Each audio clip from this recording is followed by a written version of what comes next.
अगर आप पीएचडी करना चाहते हैं या रिसर्च की फील्ड में कुछ करना चाहते हैं तो आप सिनॉप्सिस के बगैर अपना काम आगे नहीं बढ़ा सकते। बगैर सिनॉप्सिस के आपकी रिसर्च कंप्लीट नहीं हो सकती। तो ये सिनॉप्सिस बहुत ही इम्पोर्टेंट है आपकी रिसर्च कंप्लीट करने के लिए। और इसके साथ ही जब आप एडमिशन ले रहे होंगे पीएचडी में तो उस वक्त ये एक इम्पोर्टेंट रोल अदा करती है। आपके सिनॉप्सिस के बेस पे ही आपका सिलेक्शन होता है।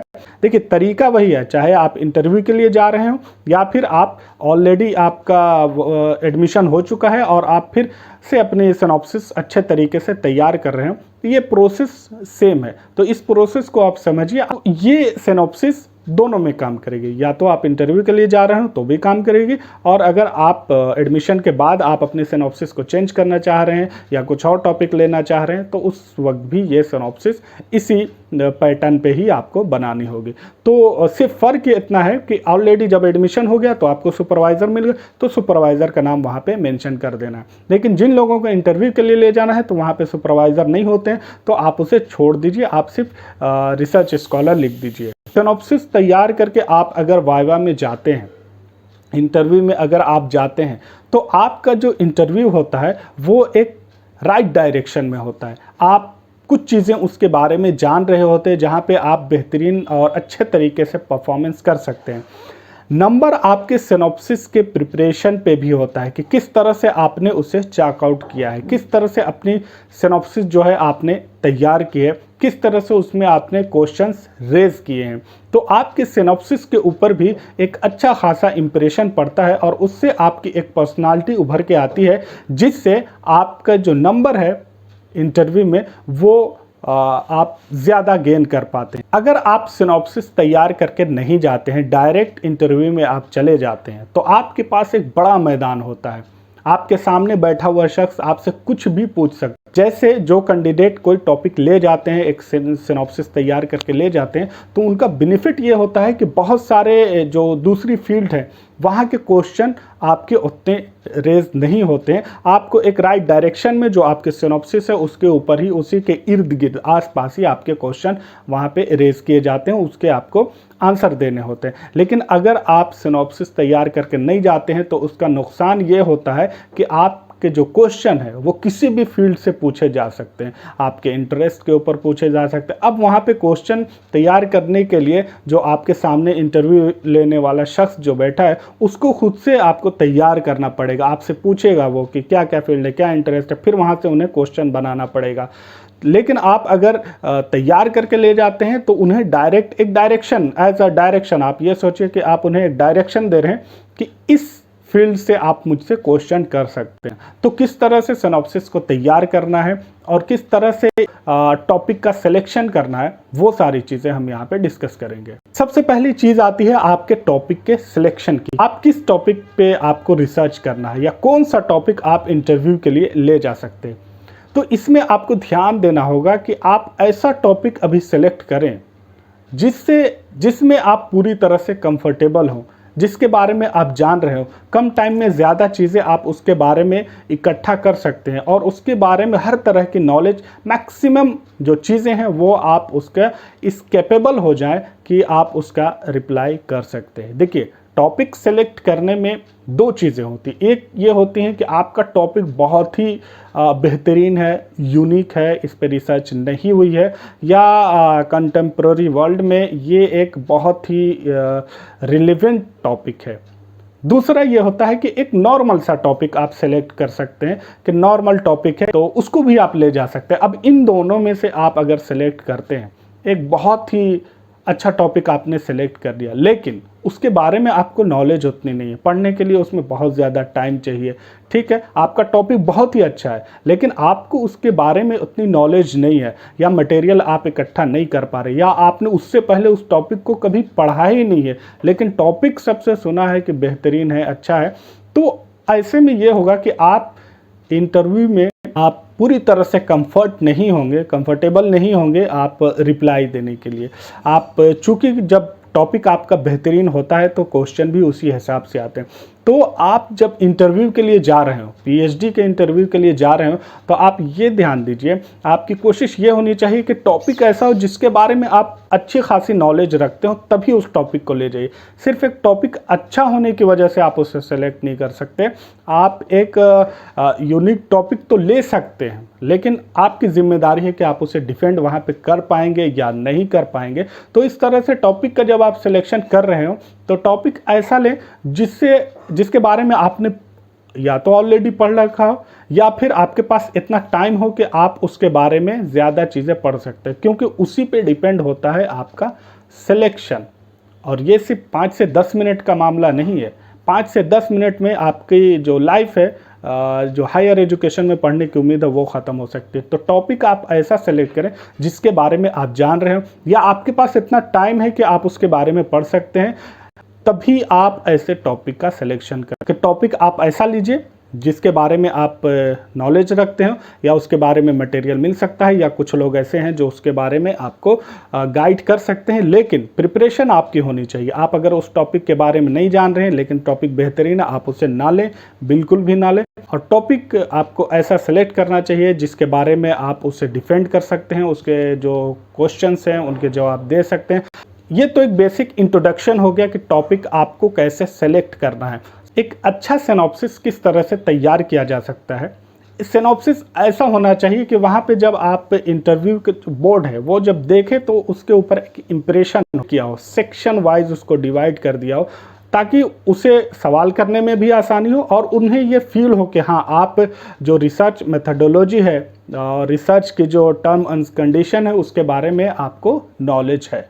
सिनॉप्सिस जब आप तैयार कर रहे होंगे तो सबसे पहले उसका मसला आता है आपके फ्रंट पेज का। फ्रंट पेज से ही पता चल जाता है कि आप किस डायरेक्शन में जाने वाले हैं।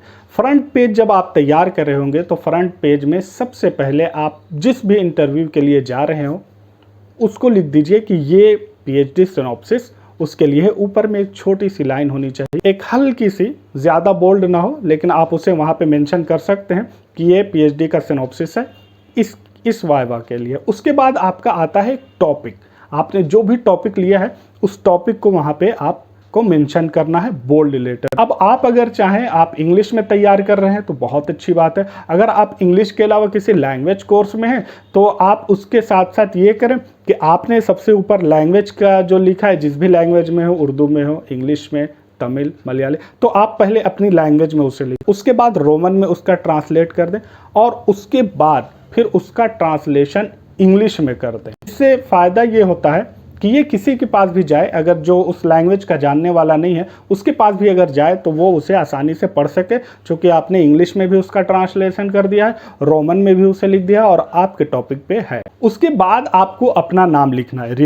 रिसर्च स्कॉलर की आप हेडिंग देंगे और उसके नीचे आपको अपना नाम लिख देना है, क्योंकि अभी आपके कोई सुपरवाइज़र है नहीं, वरना सुपरवाइज़र जो भी होता है तो उसका वहाँ पे नाम मेंशन कर दिया जाता है आपके नाम के नीचे। लेकिन अभी आप इंटरव्यू के लिए जा रहे हैं, अगर जो लोग तैयार कर रहे हैं पीएचडी के लिए ऑलरेडी उनका एडमिशन हो चुका है तो वो वहाँ पे अपने जो सुपरवाइज़र हैं उनका नाम मेंशन करेंगे।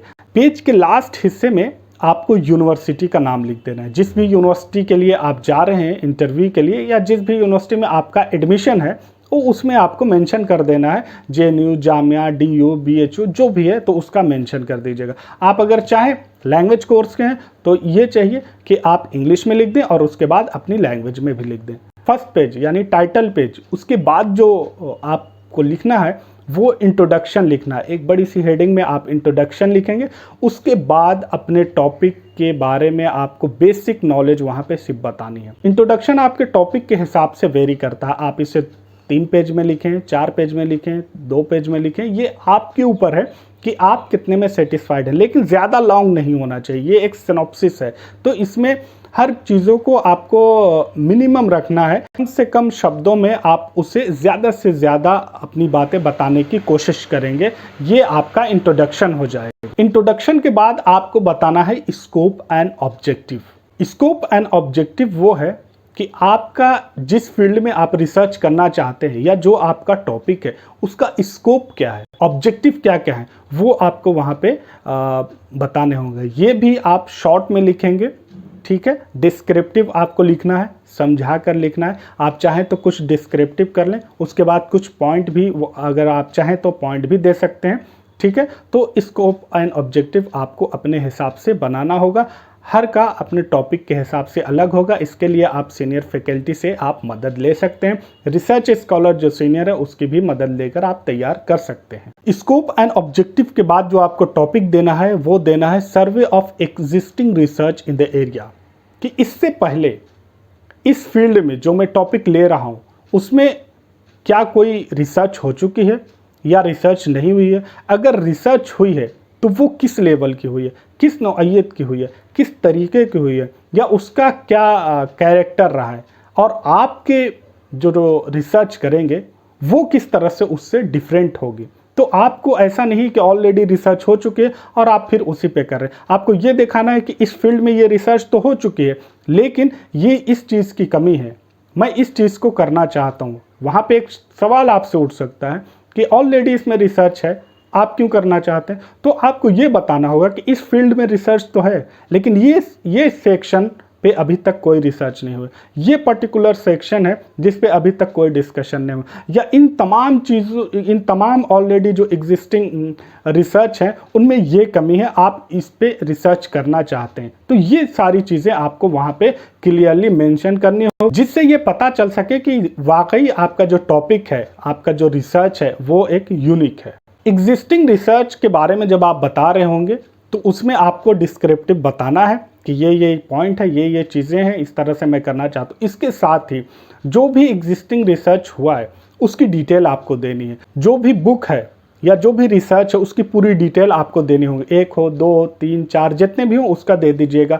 इसके अलावा जो भी अगर मैगजीन वगैरह में कुछ चीज़ें इससे रिलेटेड होंगी, कोई आर्टिकल वगैरह होगा तो उसका भी डिटेल आपको वहाँ पे दे दीजिए। तो इससे ये पता होगा कि आप वाकई जिस चीज़ पे रिसर्च करना चाहते हैं उसके बारे में आपको नॉलेज है और आपने ऑलरेडी इसके बारे में रिसर्च स्टार्ट कर दी है। इसके बाद सबसे बड़ा मसला आता है रिसर्च क्वेश्चन का। अब आप हेडिंग देंगे रिसर्च क्वेश्चंस, इस क्वेश्चन के बेस पे ही आपकी पूरी रिसर्च होनी है। तो आपने जिस टॉपिक का सिलेक्शन किया है और उस टॉपिक के हिसाब से उस फील्ड में एग्जिस्टिंग रिसर्च के होते हुए आप जो चीज़ें करना चाहते हैं उसके बारे में आपको 6 से 7 या 5 क्वेश्चन आप बनाएंगे कि ये मेरे क्वेश्चंस हैं, ये मेरी जो रिसर्च जिस पे मुझे करनी है इसी फील्ड में करनी है। तो आपको वहाँ पे क्वेश्चंस तैयार करने होंगे कि ये क्वेश्चन है और इसी का रिप्लाई मुझे अपने रिसर्च में ढूंढना है। जब आप रिसर्च क्वेश्चन लिख रहे होंगे कि इस फील्ड में हमें करना है तो आपको वहाँ पे एक चीज़ ध्यान देनी होगी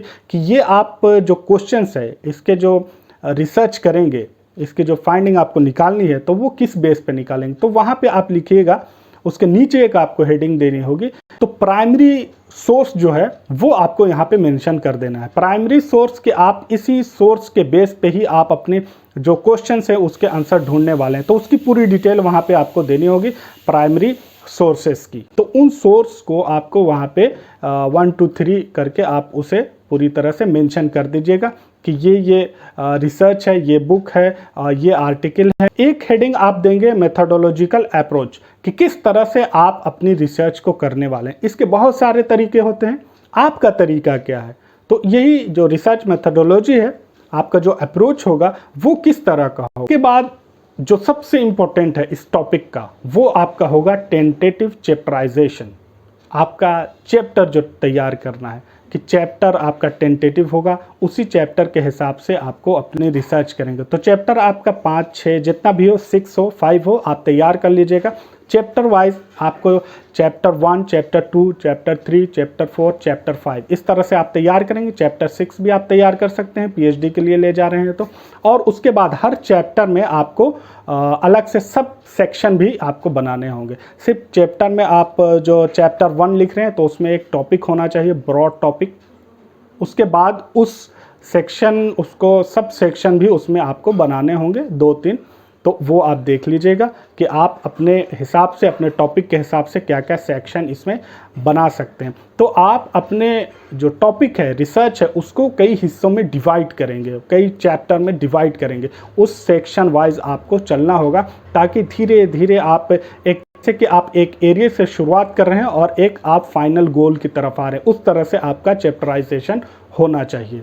लास्ट में आता है बिब्लियोग्राफी। बिब्लियोग्राफी मतलब आप किस रिसर्च से, किस बुक से, किस आर्टिकल से आप मदद लेंगे। यहाँ पे आपको जो बिब्लियोग्राफी है उसमें आपको एक लंबी फहरिस्त देनी होगी बुक्स की, अपने टॉपिक से रिलेटेड, कि इस टॉपिक पे जो बुक हैं जो आपको इस दौरान पढ़नी है, या पूरी पीएचडी के दौरान जिन बुक से आपको मदद लेनी है, हेल्प लेनी है, उन सारी बुक की पूरी डिटेल आपको वहाँ पे देनी होगी।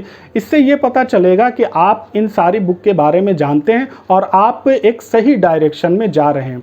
तो आपको ये पता होना चाहिए कि आप रिसर्च करने वाले हैं और उस रिसर्च में कौन कौन सी बुक इस वक्त आपके मददगार होगी और इसके लिए आपके लिए हेल्पफुल होगी, तो उसकी पूरी डिटेल आपको देनी है। बुक, ऑथर, पब्लिकेशन, कौन से ईयर में छपी है, तो ये पूरी डिटेल आपको वहाँ पे देनी होगी और इस तरह से आप अपनी एक बेहतरीन सिनॉप्सिस तैयार कर पाएंगे। तो सिनॉप्सिस आपके लिए बहुत ही इंपॉर्टेंट है, इस सेक्शन को मिस मत कीजिएगा, इसको अच्छे से तैयार करके ले जाइए। इसमें जितनी मेहनत है आप अपनी मेहनत लगा दीजिए, क्योंकि इसी सिनॉप्सिस के बेस पे ही आपका एडमिशन भी होगा और आपका रिसर्च भी एक अच्छे तरीके पे होगा। अगर कोई सवाल है तो आप हमसे ज़रूर कर सकते हैं। मिलते हैं अगले वीडियो में, तब तक के लिए आप अपना ख्याल रखें। हमारा अगर चैनल आपने सब्सक्राइब नहीं किया है तो ज़रूर सब्सक्राइब करें और दूसरों तक ज़रूर शेयर करें। Thanks for watching.